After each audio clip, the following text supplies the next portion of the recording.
हरे कृष्णा। कहाँ पे थे हम लोग? स्क्रीन कहाँ पे थे? शेयर करना था अध्याय। अच्छा, 39 था श्लोक। हाँ, 39 पढ़ना है। चल 39 जल्दी से पढ़ लेंगे। यहाँ मैंने अब यहाँ से जो श्लोक आ रहे हैं, यहाँ मैंने विश्लेष अध्ययन सांख्य द्वारा इस ज्ञान का वर्णन किया है। अब निष्काम भाव से कर्म करना बता रहा हूँ, उसे सुनो। हे प्रतापपुत्र, तुम यदि ऐसा ज्ञान से कर्म करोगे तो तुम्हें कर्म का के बंधन से अपने को मुक्त कर सकते हो। कर्म का बंधन क्यों लगेगा वो भी हम देखेंगे। कर्म के बंधन से भगवान क्यों बोल रहे हैं, मुक्त क्यों करना है अपने आप को, व्हाट इज द रीजन, और ये सांख्या क्या है, वो भी थोड़ा सा अब यहाँ से हम लोग थोड़ा देखेंगे। लेकिन एक पैराग्राफ पढ़ लीजिए, किनको नहीं हरे मिला। कृष्ण। आशा माता जी आप, पढ़ो प्रभु अच्छा जी। ज्योति आप पढ़ो पढ़ो, जिनको चांस नहीं हाँ, पढ़ तो पढ़ो हरे पढ़ो। कृष्ण प्रभु।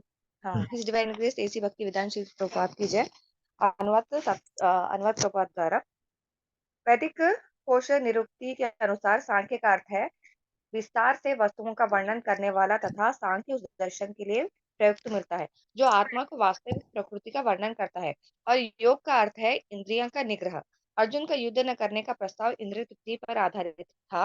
वह अपने प्रधान कर्तव्य को भुलाकर युद्ध से दूर रहना चाहता था, क्योंकि उसने यह सोचा कि धृतराष्ट्र के पुत्रों अर्थात अपने बंधु बांधवों को परास्त करके राज्य भोग कराने की अपेक्षा अपने संबंधियों तथा स्वजनों को न मारकर वह अधिक सुखी रहेगा।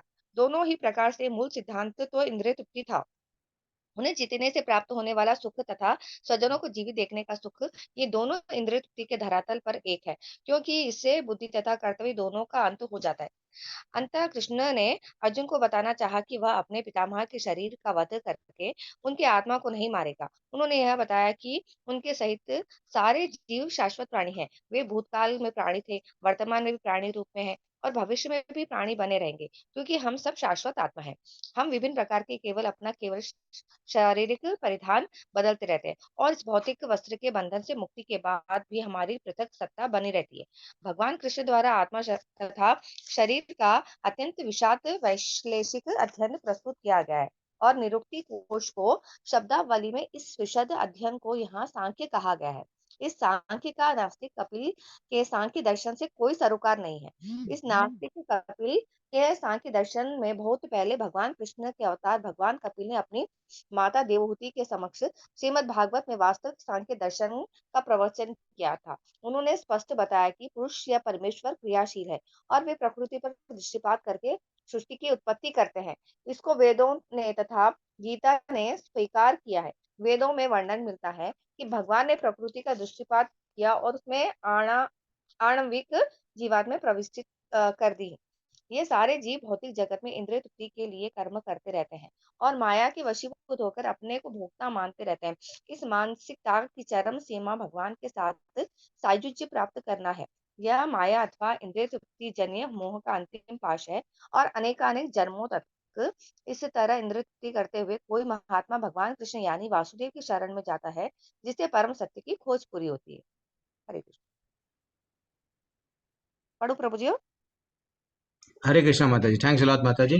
बहुत बड़ा पैराग्राफ है, हम लोगों को फिर पोर्शन भी तो कंप्लीट करना है। तो यहाँ पे क्या बता रहे हैं, भगवान क्या कर रहे हैं, अभी तक भी क्या बताए हैं, थोड़ा सा जल्दी जल्दी डिस्कशन कर लेंगे। भगवान क्या बोल रहे हैं, यहाँ मैंने विश्लेषिक अध्ययन सांख्य द्वारा इस ज्ञान का वर्णन किया था। अभी तक सांख्य ने तुम शरीर नहीं हो, आत्मा हो। हम लोगों को जो 11वां श्लोक से लेके जो 20 श्लोका 30वां श्लोका तक डिटेल में बताए हैं।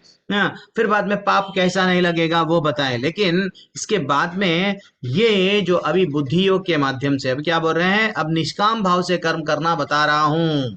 हे प्रताप के पुत्र, तुम यदि ऐसे ज्ञान में, यानी भगवान क्या कर रहे हैं, अब बुद्धि योग के माध्यम से, बुद्धि योगे त्वम इमं शृणु, सेकेंड लाइन में बताया गया ना, वो बोल रहे हैं कि अगर कर्म ऐसा करेंगे, कर्म यानी एक्चुअली कर्म क्या है, 5 अलग अलग प्रक्रियाओं क्रियाओं को कर्म कहते हैं। यानी कर्म, कर्म यानी कुछ करना, कुछ कार्य करना, वो करने की वजह से कुछ प्रतिक्रिया होती है, वो फिर वो फल की उपेक्षा करते हैं कर्म में। और क्या करते हैं, पूरा ये सब किसमें लिखा हुआ है? कर्म करो, निर्धारित करता कर्म करना, बल्कि कहाँ पे लिखा हुआ है? शास्त्रों में। तो वो जो निर्धारित कर्म है, जो कर्म कर रहे हैं, उसका जो रिजल्ट आ रहा है, क्या बोलते हैं? प्रतिक्रिया, जिसको बोलते हैं एक्शन।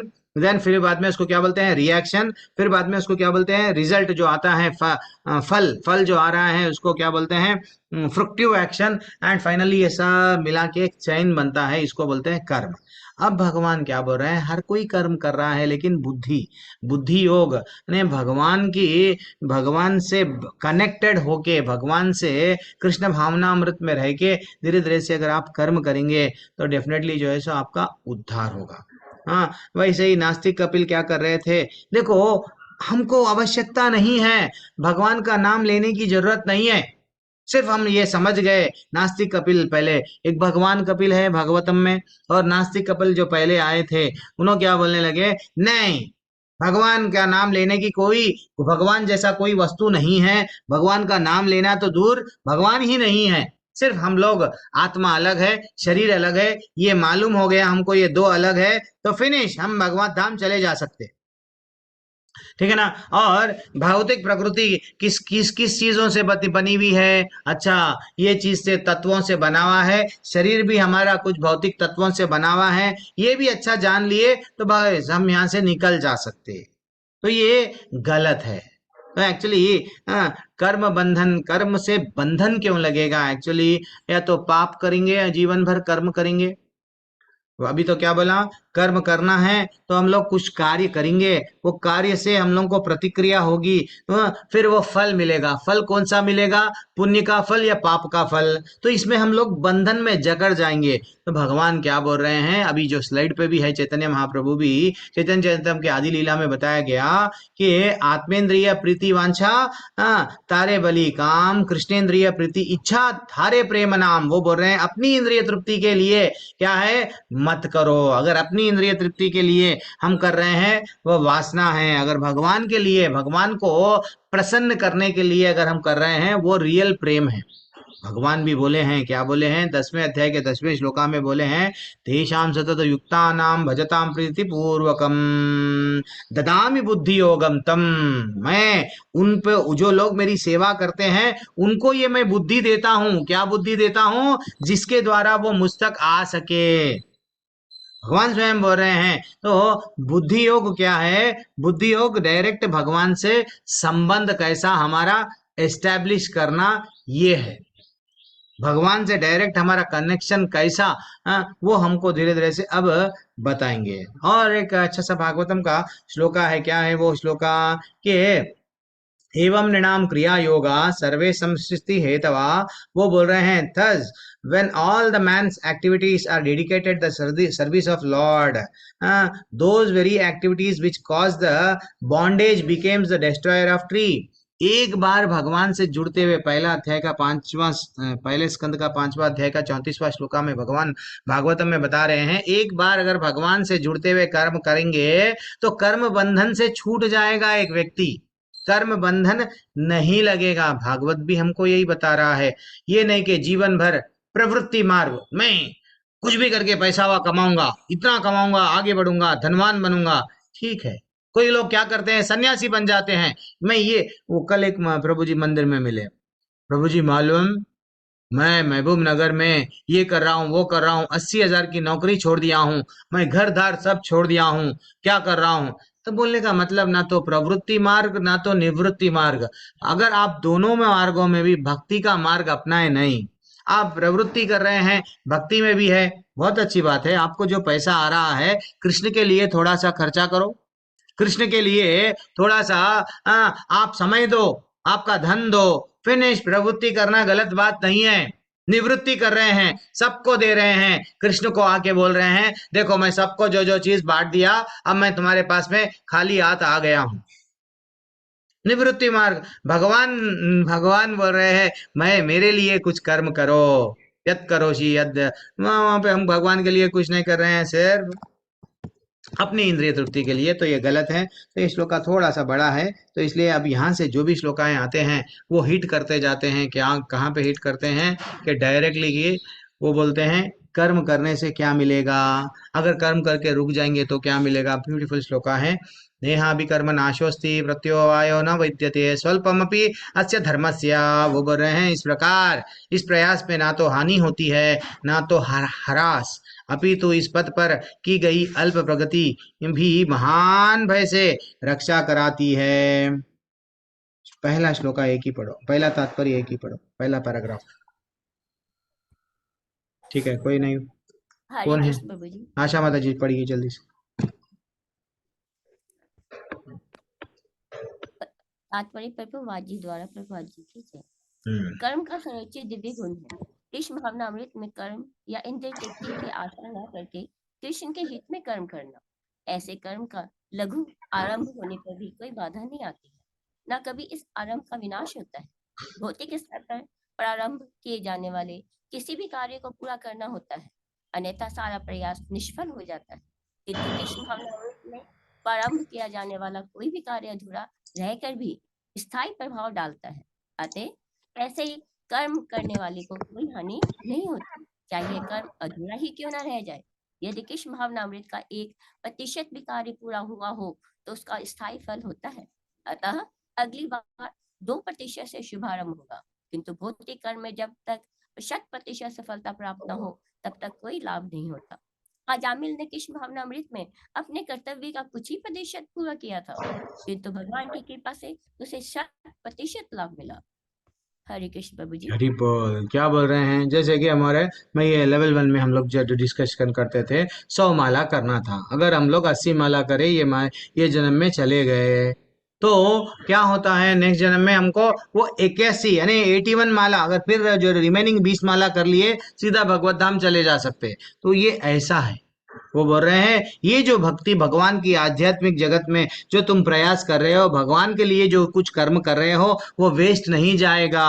जैसा हम लोग कभी घर बनना चाह रहे हैं, जमीन है हमारे पास में, तो हम लोग पहले बेसमेंट डाल दिए, फिर एक थोड़ा सा पिलर यहाँ तक डाले, तो अगर फिर घर बनना है तो उसके ऊपर ही डायरेक्ट घर बनेंगे, ये नहीं कि फिर से तोड़ देंगे, नीचे से नहीं बनेंगे। वैसा भगवान का भी कर्म क्या होता है, बाकी का सब, अगर हम समझो स्कूल में थे, कॉलेज में आए, डिग्री कॉलेज में आके अच्छा सा पढ़ रहे हैं, लेकिन जब मर जाएंगे फिर दो एकन दो, दो में दो मिलाए तो चार, वहां से ही आना पड़ता। लेकिन भक्ति वैसा नहीं है। भक्ति ना तो हानि है ना तो ह्रास, अपितु क्या बोल रहे हैं, इस पथ पर की गई अल्प प्रगति, थोड़ा भी अगर हम आगे बढ़े, थोड़ा भी अगर आगे बढ़े तो महान भय की से रक्षा दिलाती है।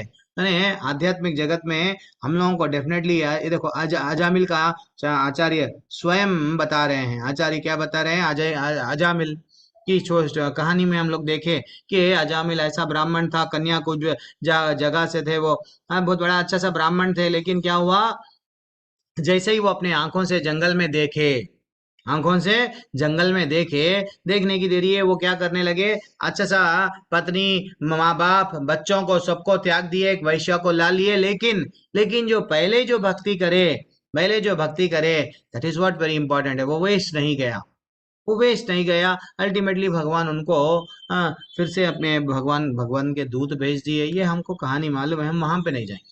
इसलिए क्या होता है, अज्ञात स्वीकृति की, अच्छा हम लोग लेवल 5 है ना, अज्ञात स्वीकृति क्या होती है, कोई बताओ, व्हाट इज अज्ञात स्वीकृति। संजय प्रभु, सूरज प्रभु, राहुगण दास प्रभु, अर्चना माता जी, अज्ञात स्वीकृति क्या है, बड़े लोग। हरे कृष्ण। हरे एक मिनट कृष्ण दीप्ति माता जी, प्रभु एक मिनट, एक मिनट है, हाँ लेवल 2 के हैं, दूसरे लोग। अज्ञात स्वीकृति क्या है, अरे इतने लोग हैं क्लास में। ज्योति ज्ञानी माता जी, अब आप बोलो। संजय प्रभु, हाँ बोलो, कुछ तो प्रयत्न करो, अज्ञात जिसका स्वीकृति पता क्या लगाना होती बस है। हम स्वीकार करना। हाँ, स्वीकार करना। स्वीकृति यानी स्वीकार करना, अज्ञात क्या है फिर ये। तो ठीक है, कोई बात नहीं, आप जिसका ज्ञान सब, ना हो, जिसको पता ना हो। अच्छा अच्छा, नहीं नहीं नहीं, यहाँ पे हम लोग भक्ति में आते हैं। अनजाने में स्वीकृति दे देना। अनजाने में हाँ, स्वीकृति दे देना। अनजाने में भक्त बन जाते हैं। कभी कभी हम लोग क्या करना चाहिए, ऑफिस को जा रहे हैं तो क्या करना, थोड़ा प्रसाद लेके दे देना। पता नहीं उनको, कोई कोई प्रसाद के टेस्ट से बदल जाते हैं, भक्ति में आ जाते हैं। कोई कोई मंदिर में आते हैं, अरे राधा कृष्ण तो उनको इसके पहले के जन्म का, इसका पहले के जन्म, कोई जन्म में उनको भक्ति करे, वो करे सो छूट गई थी ना, वो देख के आ जाता है, कोई कोई सुन के, भगवान की कथाओं को सुन के। अजामिल की कथा में ऐसा हुआ क्या, मरने के समय पे वो नारायण बल्कि अपने बेटे को बुलाया क्या? अच्छा, बुलाए तो स्वयं दूत आ गए, तो ने कोई कथाओं के माध्यम से आ जाते हैं, ये स्वीकृति है। इसलिए इसलिए प्रभुपाद क्या करते हैं, जब भी दवाई देते थे, को जो भी मेडिसिन देते थे उनके पहले, हाँ, तो क्या करते थे, थोड़ा भगवान की कथाओं को भी बोलते जाते थे। वैसे ही अगर अगर नारद पंचरात्र जो आपके चैट में भिजाए हूँ, आराधितो यदि हरिस्तपस्ततः किम, ना आराधितो यदि हरिस्तपस् किम ततः किम, अंतर्बाहिर यदि हरिस्तपस्ततः किम, न अंतर्बाहिर यदि, क्या बोल रहे हैं, अगर मैं भगवान की भक्ति नहीं कर रहा हूं, लेकिन घोर तपस्या कर रहा हूं, भगवान की भी सेवा नहीं कर रहा हूँ, पूजा कर रहा हूँ, तो क्या फायदा? वैसे ही और मैं अंदर, मेरे अंदर भगवान को मैं फील नहीं कर रहा हूँ, लेकिन मैं कठिन परिश्रम कर रहा हूँ, तो क्या फायदा? मैं तो बाहर किसी का, हर जीव को अंश शंश सबको दिल दुखा रहा हूँ, सब में परमात्मा नहीं देख रहा हूँ।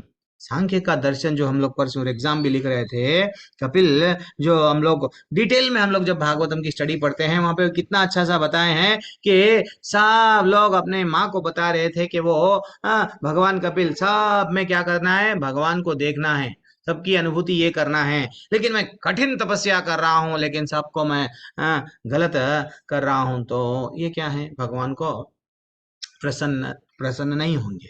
तो इसलिए ही फिर से हम लोगों को यहाँ पे आना पड़ेगा। और एक अच्छा सा श्लोका है, क्या है श्लोका, त्यक्त्वा स्वधर्मम चरणाम्बुजम हरे, अभी तक जो हम लोग बोल रहे हैं कि एक बार अगर भगवान के चरणों को, अगर हम लोग बोले ना कि डर डर डर के ऊपर हम लोगों को श्लोका है क्या है, तो डर के लिए एक ब्यूटीफुल श्लोका अच्छा लगा श्रीमद् भागवत का पहले स्कंद का 5वां अध्याय का 17वां श्लोका। वो बोलते हैं कि कभी कभी हम लोग गिर जाते हैं, भक्ति में भी गिर जाते हैं, लेकिन डरने की बात नहीं है, ठीक है ना, डरने की बात नहीं है, भक्ति में है, अगर गिर भी गए तो कोई प्रॉब्लम नहीं है, फिर से भगवान हमको उंगली पकड़ के लेके जाते हैं, ठीक है ना। तो अब हम लोग नेक्स्ट श्लोका में जाएंगे, और क्या बोल रहे हैं, नेहा भी करना, नाशोस्ती हो गया हमारा। अब नेक्स्ट श्लोका क्या है,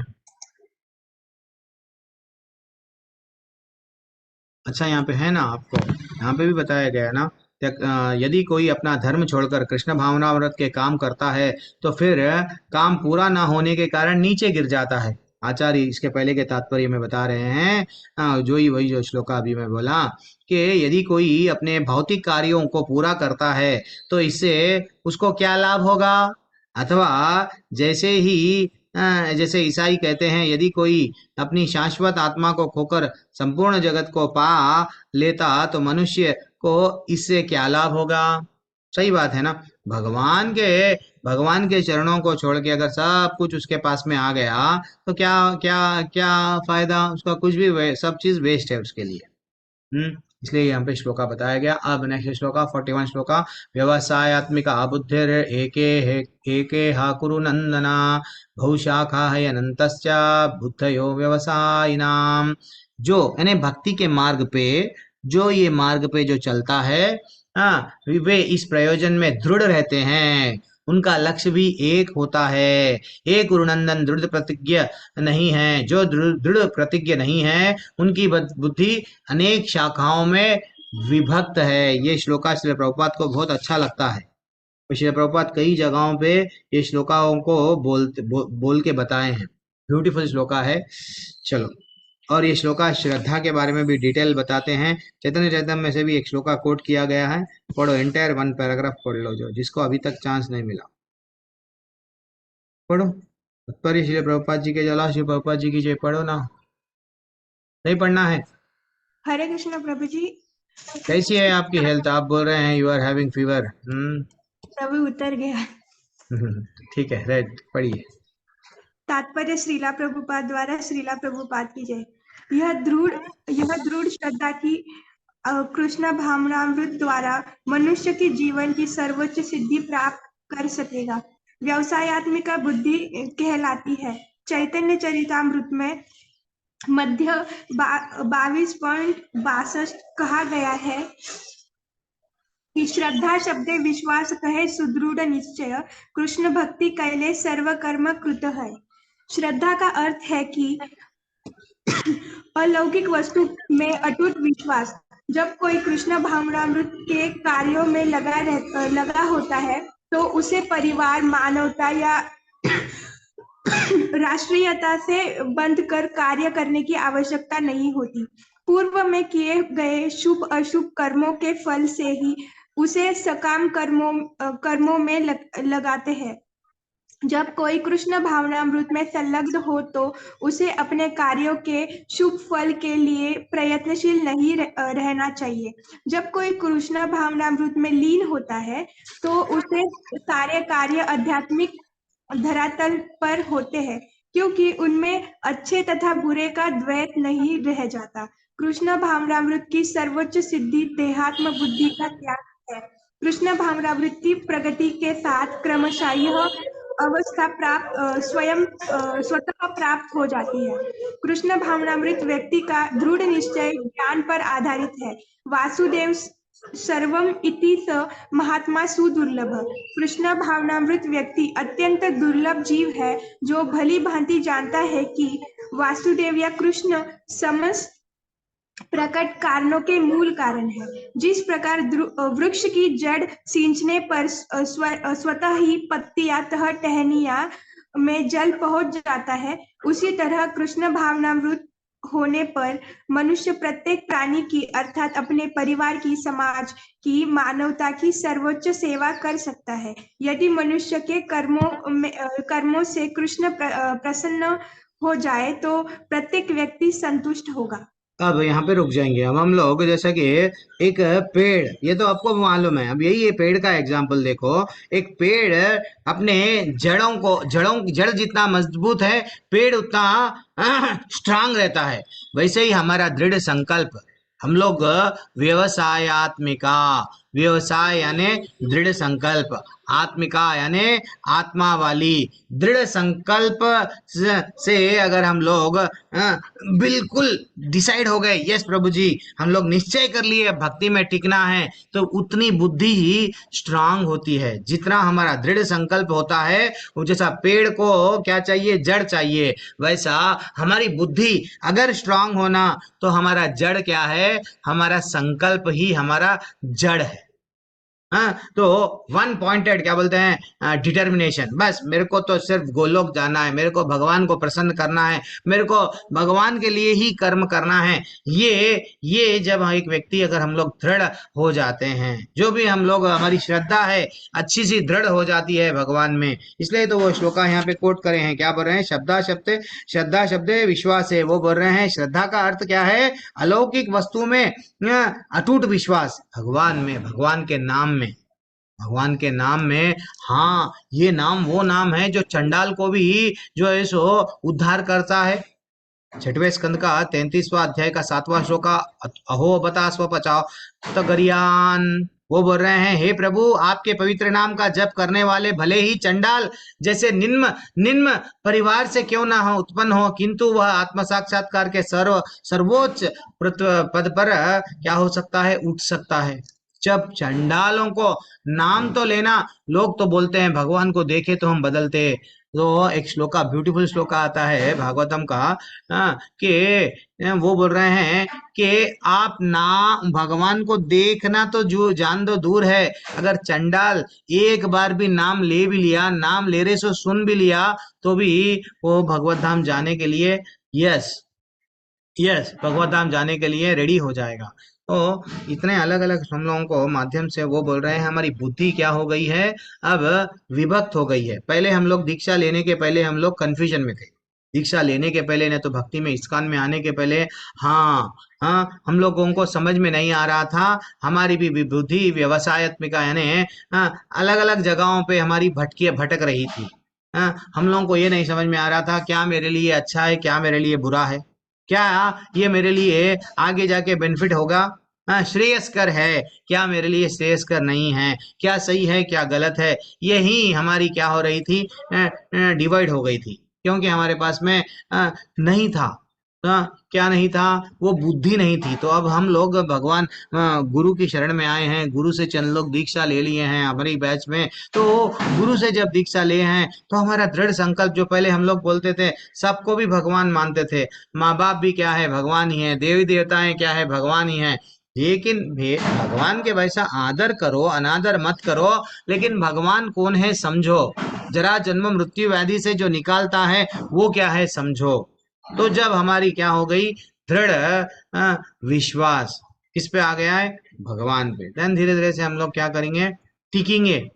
दो जीवन में क्या है, मैं बार बार बोलता हूँ ये क्लासेस में, दो हमारे क्या है गोल है, गोल फाइनली एक क्या है, यहाँ पे जो टेम्पररी गोल है, यहाँ का गोल क्या है, नया बंगला, ओन ओन घर। ज्यादातर पतियों से लड़ती है पत्नी, निजाती मकान चाहिए, नहीं तो एक मकान चाहिए, एक बंगला, मोटर गाड़ी चाहिए, ये चाहिए, ये यहाँ का है, ये यहाँ के लिए, यहाँ के दुनिया वालों को बताने के लिए। लेकिन हमारा परमानेंट गोल क्या है, भगवत धाम जाना है, ठीक है ना। तो वही अगर आप घर बनाएंगे, घर घर इसलिए बना रहा हूँ, घर में पेंट इसलिए डाल रहा हूँ कि लोग, चार लोग आएंगे यहाँ पे, कीर्तन होगा, चार लोग आसपास के लोग इकट्ठा होंगे, मैं प्रसाद का वितरण करूंगा, तो यही क्या हो गया, भगवान से जुड़ गए। हमारी बुद्धि अब क्या हो गई, घर तो खरीद रहे हैं लेकिन भगवान को प्रीचिंग करने के लिए वहां पे अगर हम लोग लोगों को बुला के, चार लोगों को माध्यम से कीर्तन में बिठाएंगे, भगवान से जुड़ रहे हैं, तो भगवान भी खुश, हम भी खुश।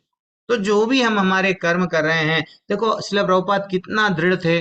जब Srila Prabhupada back to Godhead magazine छापे, माता जी प्रभु जी दिल्ली जाते थे, वो ऐसी सड़कों पे, इतनी मुश्किल जगहों पे, वहां पे कुछ भी, इतना धूप में कभी भी वो ये नहीं करते थे, सब चीज सहन करे।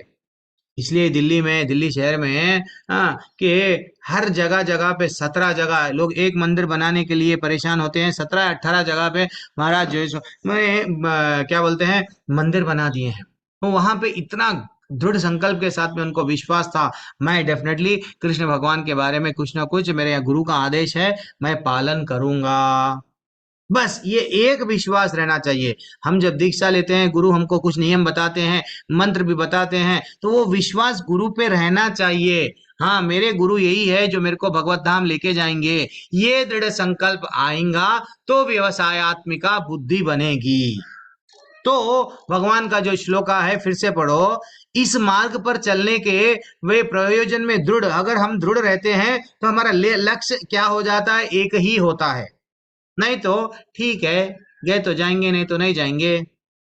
हे गुरुनंदन, अगर दृढ़ प्रतिज्ञ नहीं है तो बुद्धि क्या हो गई, ठीक है थोड़ा ये भी भोग लेंगे ना, वैसा इसमें हमारा डिवाइड हो जाता है ना। इवन विश्वनाथ चक्रवर्ती ठाकुर को उनके गुरु बोले, तुम्हारा काम क्या है मालूम, मैं आदेश दे रहा हूँ, कृष्ण के बारे में श्रवण करो, कीर्तन करो, स्मरण करो, बस जीवन भर यही करो। तो वो बोलने लगे, मेरे को ये तीन चीज से हटके और कोई चीज नहीं आता है।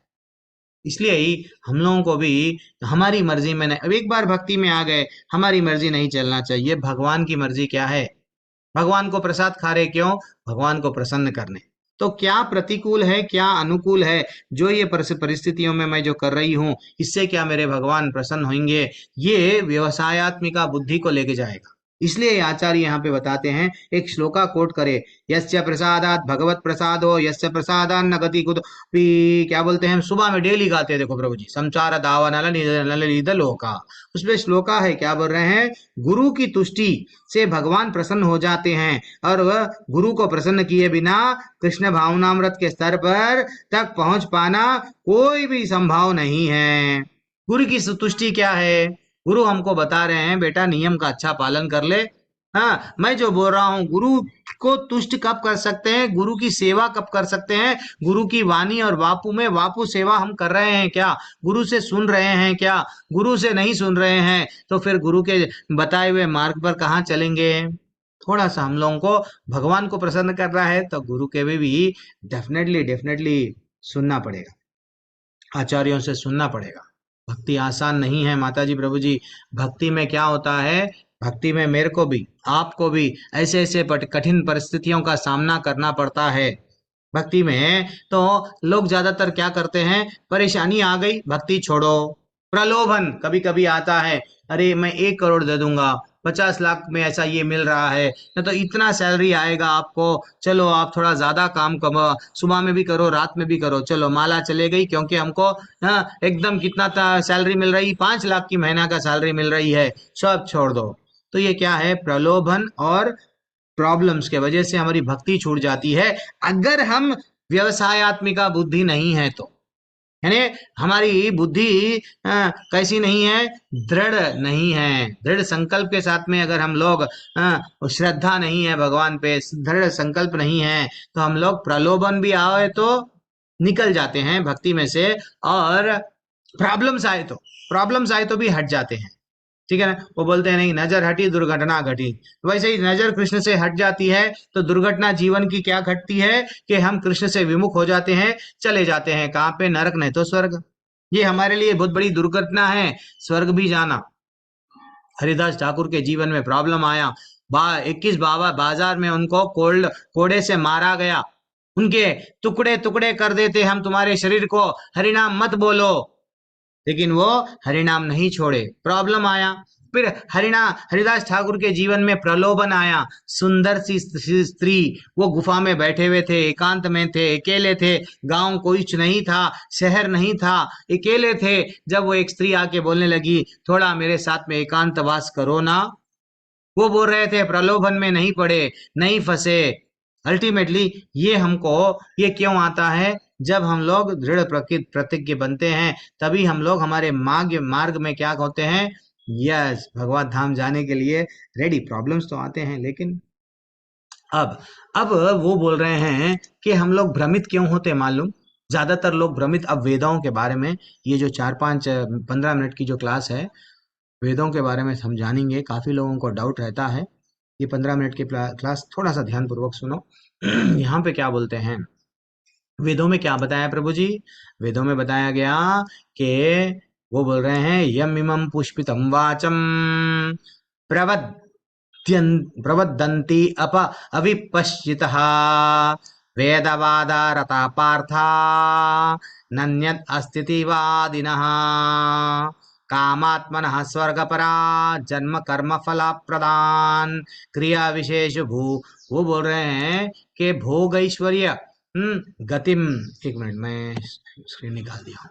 अल्पज्ञानी मनुष्य वेदों के उन अलंकृत, वेदों में क्या बताया गया, अलंकृत शब्द बताए गए, ये दान दिए तो ये मिलता, तुमको पुत्र मिलता, अच्छी सुंदर स्त्री मिलती, अच्छा विवाह होता, तुम ये करे तो स्वर्ग जाते, हाँ ये सब बताया गया। तो वो बोल रहे हैं वेदों के अलंकृत शब्दों के प्रति अत्यधिक आसक्त रहते हैं वो लोग, जिसका दृढ़ संकल्प नहीं रहता, जिसका व्यवसायत्मिका बुद्धि नहीं रहती, बहुशाखा अलग अलग शाखाओं में मेरा दिल यहाँ वहाँ है, यहाँ है वहाँ है, तो वो लोग वेदों के क्या बोल रहे हैं, जो स्वर्ग की प्राप्ति, अच्छे जन्म, शक्ति आदि, मेरे को शक्ति चाहिए, जितने भी असुर है वो तपस्या करते हैं वेदों के माध्यम से, यज्ञ करते हैं, क्यों, शक्ति मिलना।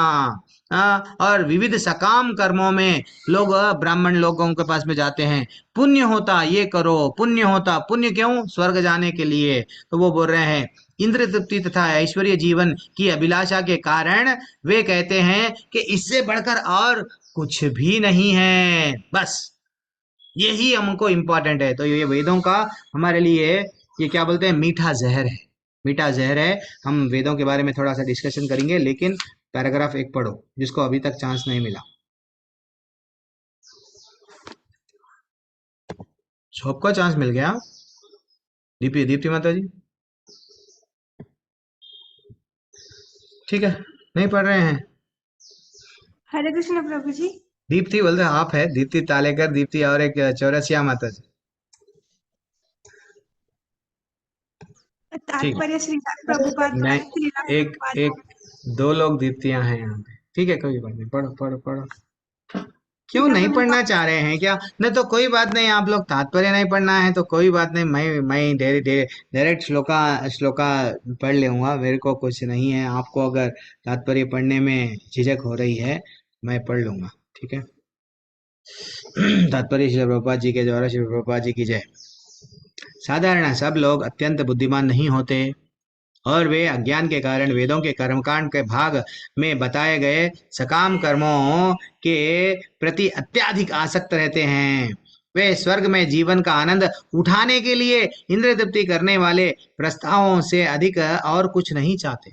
तो क्या बोल रहे हैं? हाँ, आचार्य वही बता रहे हैं। देखो, सामान्य लोग बुद्धिमान नहीं होते हैं, तो वो बोलते हैं वेदों में ऐसा बताया गया ना, उसके प्रति क्या हो गया।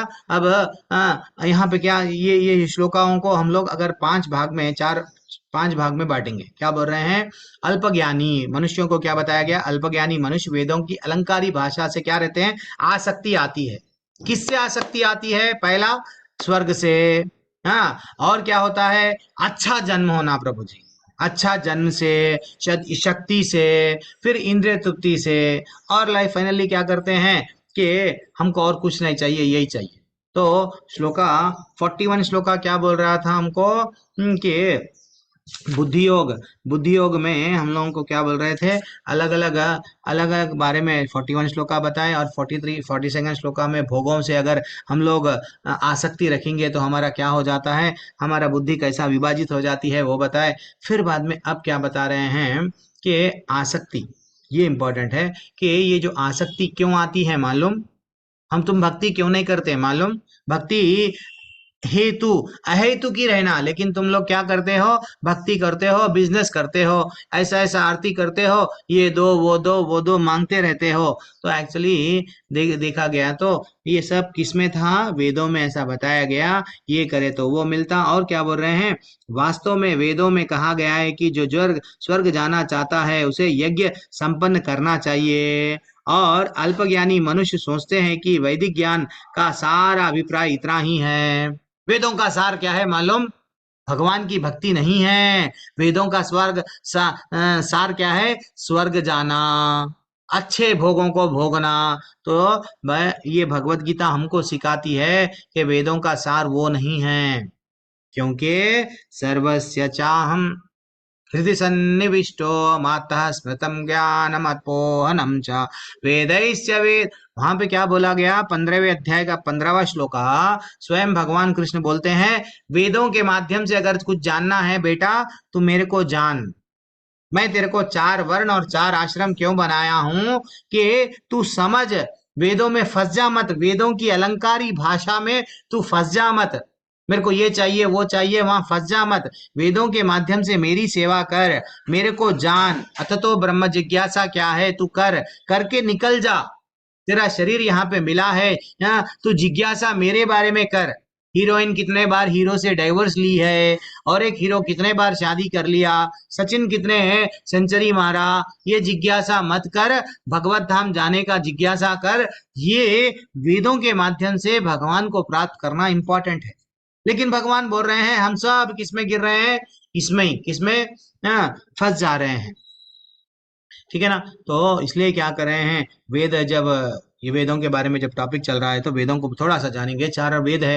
व्यास देव जब वेद बनाए और अपने शिष्यों को, एक एक शिष्य को एक वेद दे दिए, और वैसे ही क्या करे, अब उनको डाउट आया, मैं वेद बना दिया, पुराण बनाए। पुराण किसके लिए बनाए? तमोगुण, रजोगुण और सतोगुण वालों के लिए 6 पुराण, जहां पे बताया जाता है शिव जी, दुर्गा मैया, यस, इंद्र को कैसा प्रसन्न करना। तो इन्हें देवी देवताओं के लिए क्या कर दिए? जो तमोगुण वाले हैं उनको 6 पुराण, सतोगुण वालों के लिए 6 पुराण, रजोगुण वालों के लिए बना दिए।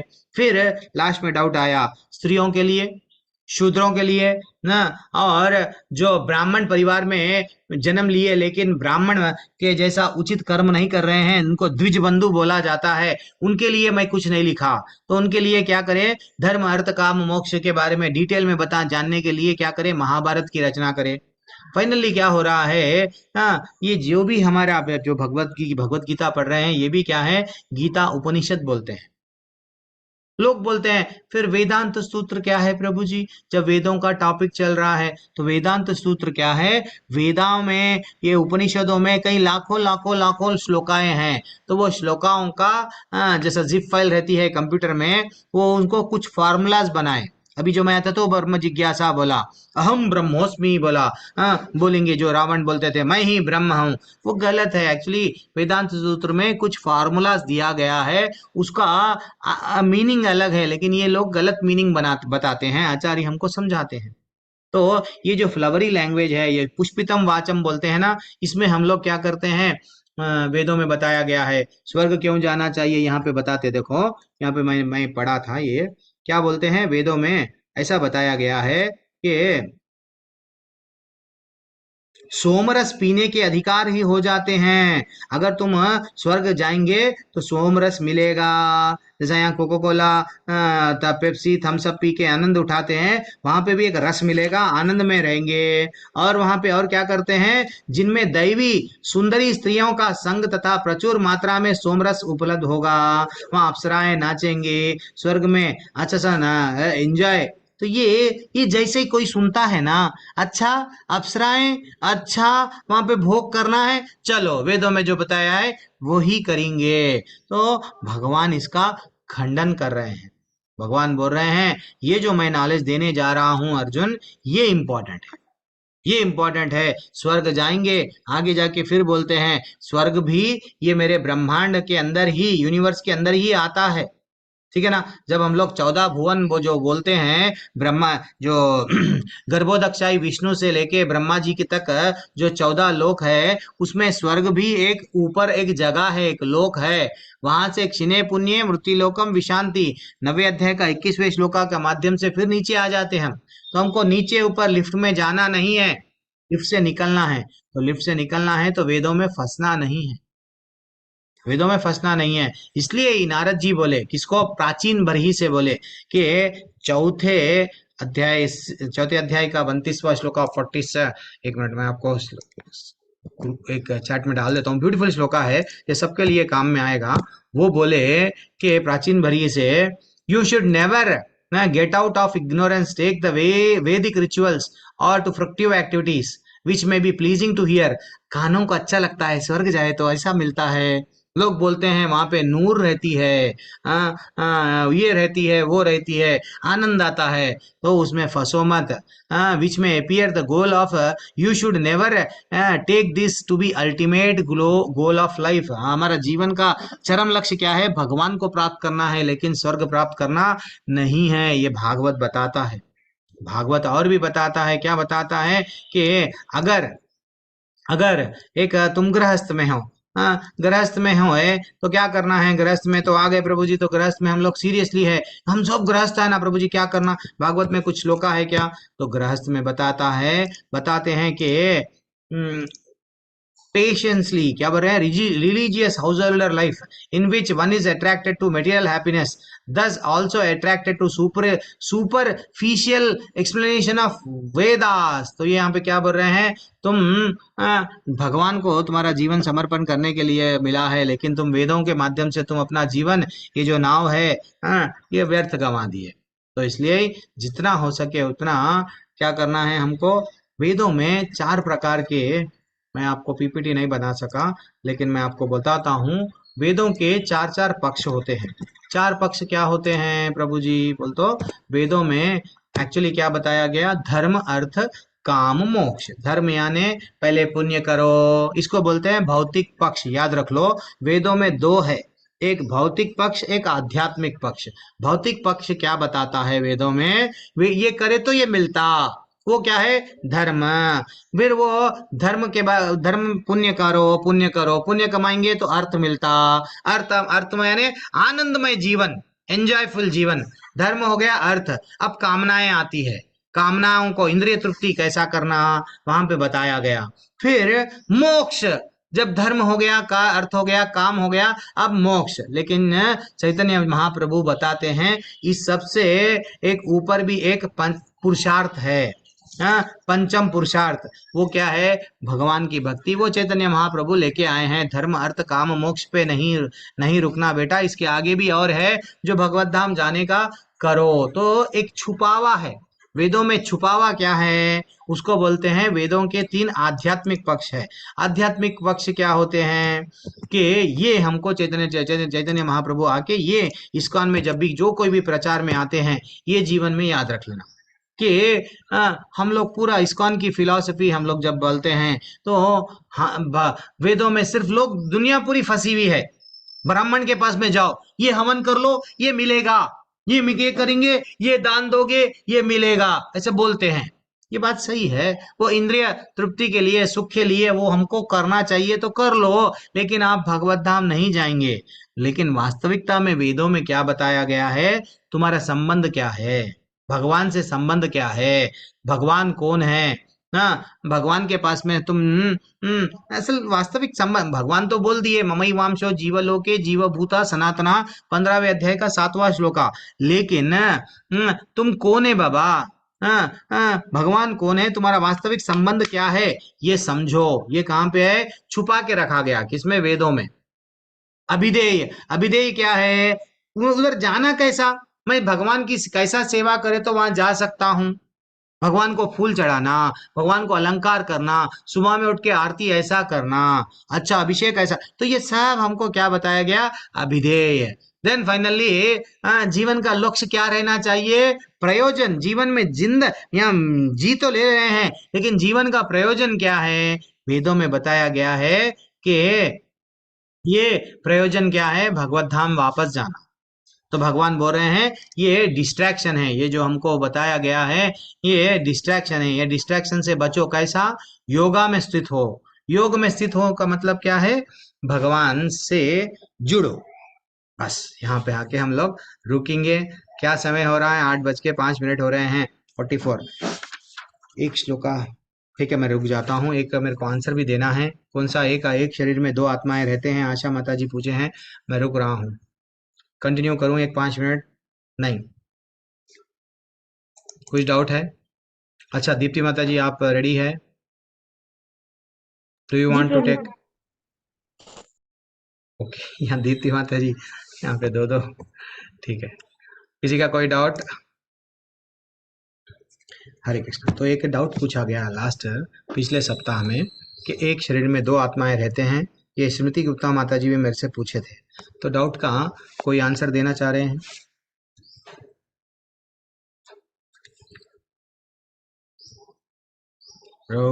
रहु गणदास प्रभु, संजय प्रभु, सूरज प्रभु तो चले गए हैं, समय हो जाता है। प्रवीण गुप्ता माता जी, एक शरीर में 2 आत्माएं रह सकते हैं।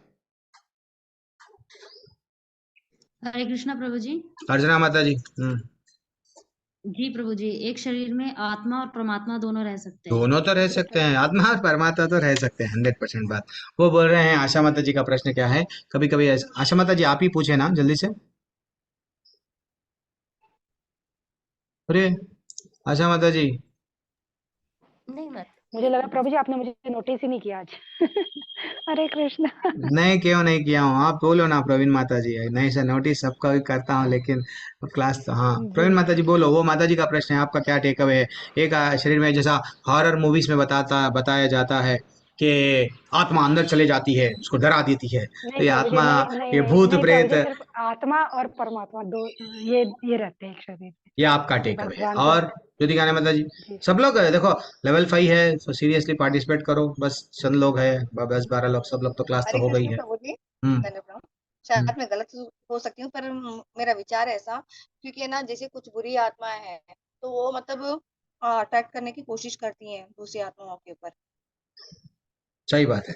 तो और तो वास्तविकता में और कोई कोई कुछ बोलना है, ललिता माता जी कुछ बोलना है, दीप्ति माता जी, दीप्ति चौरसिया माता जी बोलना पड़ता, अब दीप्ति चालीकर माता जी बोलना पड़ता, तिलेकर, तो वो राज्यलक्ष्मी प्रभु जी माता जी, मेरे हिसाब से तो आत्मा और परमात्मा के अलावा कुछ नहीं है। कुछ नहीं है, ये आपका टेक अवे है। और राज्यलक्ष्मी माता जी, हरे कृष्ण। हरे कृष्ण। हरे कृष्ण प्रभु जी। मेरा भी ये मानना है कि आत्मा और परमात्मा दोनों होते हैं प्रभु, इसके शरीर अलावा में मुझे सिर्फ ये 2 ही रहते हैं और कोई नहीं रहते हैं, ठीक है, वेरी हरे एक्सलेंट। कृष्ण और प्रभु जी। श्रीदेवी माता हरे जी जल्दी, कृष्ण प्रभु जी, कैसे हो सकता है? मुझे लग रहा है कि एक शरीर में एक ही आत्मा है और एक परमात्मा है, 2 आत्माएं कभी नहीं रह सकती। देखो आशा माता जी, इतने लोग आंसर दे रहे हैं आपके प्रश्न का, अच्छा लगता है जब मंथन करते हैं सब लोग। और प्रभु जी, हमें भगवत गीता में भी बताया गया है कि ये बॉडी है, ये यंत्र है, और हम्म लाइक ये एक कार की तरह है, और हम्म जो आत्मा है वो ड्राइवर की तरह है। तो लाइक हम्म ड्राइवर चेंज किया जा सकता, मतलब चेंज हो सकता है, और जो जो आत्मा होती है ना, मतलब जो भूत प्रेत रहता है, जो आत्मा रहती है, उनके पास बहुत सारे डिजायर्स होते हैं, बट हम्म डिजायर्स पूरे करने के लिए बॉडी चाहिए होता है। तो ये वो एक ही बॉडी में 2 जने घुस जा सकते क्या? ये प्रश्न प्रभु जी, ये फिक्स मालूम नहीं है, बट उसका इफेक्ट होता है। हाँ, बस ये आंसर लाने के लिए मैं रुक रहा था। तो ये एक सिंपल सा डिस्कशन। प्रवीण माता जी आप शांत है, कुछ तो बोलो ना। प्रवीण माता जी एक कुछ तो भी टॉपिक्स लो। देखो आज दीप्ति माता जी ये एक ब्यूटीफुल टॉपिक हम सबको बोलने वाले हैं। ये लेवल 2 से हमारे साथ में जुड़े हुए हैं, अभी भी ये लेवल 5 की क्लास में आ रहे हैं। तो दीप्ति माता जी एक, जब तक आप पीपीटी वो रेडी कर लो तो मैं एक छोटा सा आंसर देके आपका रिकॉर्डिंग ऑन करता हूँ। तो देखो माता जी, प्रभु जी, वास्तविकता में हमारे शरीर में कई जीव है। वैसा अगर एक प्रश्न आपका, तो वो प्रश्न का 2 आंसर हो सकते हैं। एक तो आंसर क्या है, कई प्रभु जी एक शरीर में कई आत्माएं हो सकते हैं क्या? अरे है ना, फिर कई कई कीटाणु ये सब लोग अपने साथ साथ, अब हम उनको नहीं मालूम, हमारे शरीर में कई कई जीव है। हाँ, वो जीव भी रह रहे हैं, हम लोग खा रहे हैं, हमारे साथ वो भी खा रहे हैं, ये एक तो हो गया। लेकिन अब ये रह गई बात भूत प्रेत की। नहीं तो जैसा जो हॉरर मूवीज में बताया जाता है, शरीर में सिर्फ आत्मा और परमात्मा यही रहता है। लेकिन लेकिन कभी कभी जो मनुष्य जन्म लेता है, उसका बोलते हैं टाइम के हिसाब से, उसके ग्रहों के हिसाब से, उसके कमजोर सितारे ऐसा बोलते हैं। I have okay you have, ठीक है, नो इश्यूज माता जी, नेक्स्ट नेक्स्ट वीक ले लो, जल्दी कुछ भी नहीं है, लेकिन अच्छा सा लो आप। तो इनको इन सितारों के हिसाब से उनको क्या होता है, ये दूसरी जो आत्मा जो जब आत्मा है उस पर प्रभाव डालती है, उसको विवश कर देती है, उसके हिसाब से कार्य करने के लिए, इतना ही। लेकिन उसके शरीर के अंदर 2 आत्माएं नहीं रहते हैं माता जी। लेकिन एक दूसरा जो आत्मा है, ऐसे बोलते हैं, सितारे बोलते हैं ना, किसी किसी को दिखता है, किसी किसी को बात करते हैं। एक्चुअली उन लोगों का वो टाइम पे वो लोग जन्म लेते हैं, तो किसी किसी का स्ट्रांग नक्षत्र, वो लोग स्मशान में भी जाते हैं, उनको कुछ नहीं होता है। कोई लोग थोड़ा सा यहाँ वहाँ जाते हैं, थोड़ा सा हेल्थ वो ऐसा इश्यूज आते हैं, ऐसा बोलते हैं। लेकिन वास्तविकता वो प्रभाव डालती है, इतना ही। लेकिन जो लोग अगर हम लोग ऐसा अगर किसी के पास में हमारे जब भक्ति में आ गए, अगर हम लोग नरसिंह कवच धारण कर लिए, तुलसी कंठी धारण कर लिए, हरे कृष्ण मंत्र पढ़ लिए, कोई का आत्मा भूत प्रेत हमारे नजदीक नहीं आएगी। हो सका तो नरसिंह कवच हमको सीख लेना चाहिए, पढ़ लेना चाहिए। मंदिर में, हर मंदिर में आप पूछे तो ही ये बेचते हैं, जनरली डिस्प्ले में नहीं रखते हैं नरसिंह कवच। हर मंदिर में लो हम दे रहे हैं नहीं बोलते हैं, वहां जाके बोलना पड़ता है, प्रभु जी नरसिंह कवच दो ना, तो वो देते हैं। तो वो नरसिंह कवच अगर डाल लिए मैं बोल रहा हूँ ना, कोई ऐसा हमको इफेक्ट नहीं रहता है। वो प्रभाव डालने का प्रयत्न करते हैं, बस इतना ही। वो भी जिसका सितारे बोलते हैं उसका कमजोर है। लेकिन एक उसमें तो सिर्फ परमात्मा और आत्मा 2 ही रहते हैं, और दूसरे नहीं रहते हैं, लेकिन प्रभाव डालते हैं। ये हम भी स्वीकार करना चाहिए। वो प्रभाव नहीं डालने के लिए ही, अगर हम भक्तों भगवान के संग में रहेंगे, भगवान का नाम लेंगे, भगवान का कीर्तन में जुड़ के रहेंगे, कुछ भी नहीं होगा। और किसी का कोई डाउट? तो प्रभु जी हरे कृष्णा, जो बोलते हैं नेगेटिव एनर्जी पॉजिटिव एनर्जी, वही हुआ ना? है नहीं नहीं, जो जब आत्मा नहीं है तो इसका मतलब नहीं है। देखो दुंदु भी कितने साल तक लटक के था, कितने लोगों को डराता था। हाँ, दुंदुभी जब भागवत की महात्म्य सुनते हैं हम लोग, गोकर्ण की जब कहानी आती है, वो डराता था, रोता था, गांव वाले डर जाते थे, आवाजा आ रहे हैं तुम्हारे घर से। गोकर्ण स्वयं घर में जाके सो गए, तो वो रोने की आवाज आई, तो वो बोले कौन रो रहा है भैया? तो वो बोले मैं तो तेरे लिए श्राद्ध करके आया हूँ, गया में जाके, जो कोई भी जगह पे जाके, तू क्यों रो रहा है मेरे भाई? तो वो बोलने लगे तुम मेरे लिए अगर 100 जन्मों तक भी अगर तुम श्राद्ध करते जाओगे तो मेरा उद्धार नहीं होगा। तो फिर क्या करना चाहिए? तो वो सूरज भगवान, सूर्य देवता से पूछते हैं, हे देवता, हे सूर्य देव, मेरे को बताइए क्या करना। तो वो बोलते हैं भागवत पढ़ो, भागवत सुनाओ। तो कई सालों तक जब नेगेटिव एनर्जी है, लेकिन उसको क्या है, जल्दी से सुसाइड कर लिए। किराए का घर था ये, 30 साल के बाद में खाली करना था ये जो शरीर, 60 साल के बाद में शायद खाली करना था। मैं क्या करा, 20 साल में सुसाइड कर लिया। तो मेरे 40 साल तक अब मैं लटक के रहता हूँ कहाँ पे? मेरा अब दूसरा बॉडी नहीं मिलता, मैं यहाँ पे लटक के रहता हूँ। वैसे ही दुंदुभी का भी यही पोजीशन था। वैश्याएं जो इसको वैश्याओं के साथ में एंजॉय करेंगे, माँ बाप को, बाप उनके पिताजी उनके तकलीफ बनाए, ऐसा पुत्र क्यों मैं मांगा?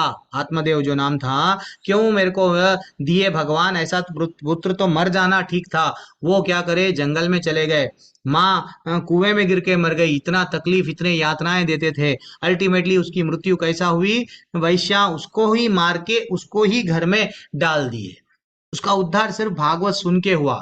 तो नेगेटिव एनर्जी है उसके साथ साथ, लेकिन जिसको जो लोग भगवान का नाम लेते हैं, मैं बोल रहा हूँ ना, कभी कभी आपको, अब हम मेरे को, मैं एक जनरल, एक माता जी परसों फोन करे, हमारी कई को हमारे, मेरी दो बहन है, तो एक बड़ी वाली बहन, तो भैया क्या करना, हमारे बुआ जी थे रिसेंटली, वो मर गए, तो हमारे स्वप्न में आ रहे हैं, बार बार आ रहे हैं, मैं डर जा रही हूँ, क्या करूं? वो भी एक्चुअली ऐसा होता है, कभी कभी मरने वाले आते हैं, नहीं तो कोई दोस्त आ जाता है। तो उनको वो क्यों आते हैं मालूम? स्वप्न में। आज मेरे पास में भी थोड़ा समय है, मैं आपसे डिस्कशन कर रहा हूँ। तो क्यों आते हैं? वो जब आते हैं उन लोग लटक रहे दुंदुभी के वैसा, उधर न उधर परमिशन नहीं मिल रहा, इधर भी जाना। अब उनको उन्होंने देख लेते हैं, मेरा उद्धार करने वाले कौन है? चलो श्रीदेवी अकेली है, मेरा उद्धार करेंगी। तो श्रीदेवी को स्वप्न में दिखते हैं, श्रीदेवी माता जी के स्वप्न में जब दिखते हैं, तो श्रीदेवी माता जी का कर्तव्य क्या है? हरिनाम की नाम अच्छा सा लेना, 16 माला कर रहे, एक माला ज्यादा जपना और बोलना, हे माँ, जो मेरे सपन में आए हैं, वो जो मेरी बुआ है, माँ है, जो भी है, उनका आप ये मेरा एक माला उनके लिए, एक एकादशी व्रत करना, और व्रत का जितना भी फल मेरे को आ रहा है ना, उनके लिए। कभी मंदिर में चले जाना, अभिषेक, वो बोलते हैं 500 रुपए की हम पर्ची काटो, चलो अभिषेक करो, फूलों का अभिषेक दे दो, लेकिन हमारे लिए नहीं, ये जो अभिषेक करा रही हूँ ना, उनके लिए। तो ये क्या होता है? फिर ये प्रैक्टिकल है, मैं मेरे बहन को इतना ही करो बोला, क्योंकि मैं मेरे शिक्षा गुरु से वही सीखा था। मैं उनको यही बोला। वो जैसे ही एकादशी पर जो अभी जो रिसेंटली एकादशी जो गई, वो प्रभु भगवान भैया, मैं बिल्कुल अच्छा समय करी और करके बोली, उसके बाद में स्वप्न में आए ही नहीं, देखो मेरे को। ये है रिजल्ट भगवान का। हरे ये कृष्ण जितने प्रभु भी जी। हम लोगों को तकलीफ देते हैं ना, वो लोगों का उद्धार नहीं होता है। उद्धार नहीं होता है तो वो तड़प रहे हैं आजाद होने के लिए। तो हमारे माध्यम से वो क्या करते हैं? अब मेरे को सिर्फ ज्योति ज्ञानी माता जी है, भक्ति में टिके हुए हैं, वो ही उद्धार करते हैं, लेकिन उनसे हम डरना नहीं। क्योंकि श्रील प्रभुपाद के लाइफ का एक एग्जाम्पल बताता हूँ, कैसा भी रिकॉर्डिंग तो नहीं है। तो एक बार एक भूत भूत बंगले के घर में चले गए श्रील प्रभुपाद, एकदम। वो बंगले में क्या था? भूत बंगला है, बस डर, लोग वहां डर के नहीं जाते थे। श्रील प्रभुपाद वहां गए, अपना हरे कृष्णा मंत्र शुरू, अपना नोट्स लिखना शुरू, भागवतम पे कमेंट्री, इस पे कमेंट्री शुरू कर दिए, वो लिखना बिजी थे। अब एक व्यक्ति दिखने लगा, श्रील प्रभुपाद डरे नहीं, चलो बोलो क्या है? 400 साल से मैं यहाँ पे हूँ, लोग डर के भाग जाते हैं, सुनो अच्छे से हरे कृष्णा मंत्र सुनो। सुनते सुनते सुनते सुनते हरे कृष्णा ये बोलते गए, वो सुन लिया, और वो उसका उद्धार हो गया, वो चला गया। ऐसा, ठीक है ना? तो कुछ मेरे से गलती हुई तो भी उसको आप लोग अपना अनुभव भी बता सकते हैं। बोलिए ज्योति माता जी, कुछ मैं गलती बोला शायद, गलत बोला प्रभु जी शायद। और एक डाउट, प्रभु जी और एक हम्म। डाउट है। हम्म। हम्म। प्रभु जी, तो फिर जो जैसे कि कोई मतलब ऐसे हम लोग पता है वृद्ध होते हैं फिर चल बसते हैं, जो नेचुरल डेथ है, हम्म। पर प्रभु जी जो एक्सीडेंट होता है वो भी क्या मतलब वही ऐसे जैसे होते हैं एक्सीडेंट वाले भी उनको नहीं नहीं, मिलता? एक्चुअली देखा गया तो माता जी, ये जितने भी है, मृत्यु जब हम आए हैं, जैसा अब मैं, अब आज मैं सोच लिया कि मेरे को आज बैंगलोर के कुछ काम में शाम में जाना है, तो मैं रिटर्न आना टिकट भी मैं बुक कर लेके आ रहा हूँ, जा रहा हूँ भी, आ रहा हूँ भी, टिकट्स मेरे बुक है। तो वैसा जब वहां से हमारी फ्लाइट की निकली टिकट, जब जन्म हुआ, तो मृत्यु भी डिसाइडेड है। हम एक्सीडेंट में हम समझ रहे हैं मर रहे हैं, लेकिन हम कोई कोई किसके की कौन से की जन्म में जो ड्राइवर है उसको मारे, वो ये जन्म में हमको एक्सीडेंट से मार रहा है, हम समझ रहे हैं एक्सीडेंट से, लेकिन वो हम उसको मारे हैं। ये सब क्या है, हमको नहीं मालूम।